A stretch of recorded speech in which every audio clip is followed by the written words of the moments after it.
මේ තමයි සිංහරාජ විහාරස්ථානයේ තියෙන ජලකරාමය. ඇත්තටම මේ ජලකරාමය ගල් වලින් නිර්මාණය කරලා තියෙන ජලකරාමයක්. මෙන්න මේ ස්ථානයේ තමයි අත්දරින්න තියෙන්නේ. මෙන්න මේ විදිහට උඩසට වතුර ගන්න පුළුවන්. ඒකට මේක බැලන්ස් වෙද්දි තමයි වැහෙන්නේ. ඇත්තටම දෙපැත්තටම ඇරෙනවා.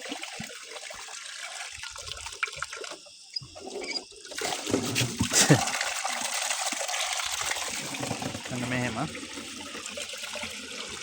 ඉතින් මෙන්න මේ පොඩි හම්දුරලා තමයි ඉතින් මේ වැඩේ කරන්නේ නේද?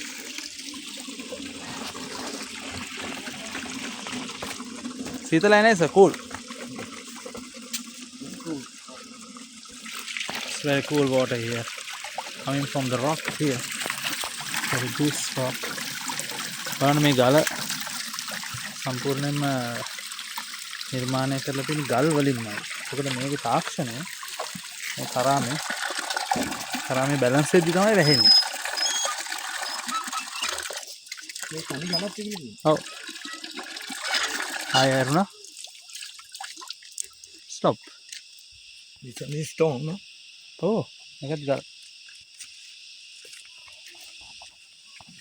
සෑහෙන වටිනවා එන හැමෝටම විහාරස්ථානයට සම්බන්ධ වෙන සියලු දෙනාටම ජලය ලබා ගන්න පුළුවන් ආකාරයට නිර්මාණය කරලා තියෙනවා. ඉතින්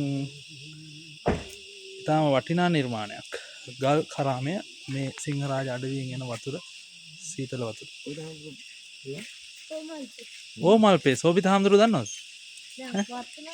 ඈ? ඕමල්පේ සෝබිත හාමුදුරුවෝ අපවත් වුණා? ඕ නෝ. අපවත් වුණේ නැහැ.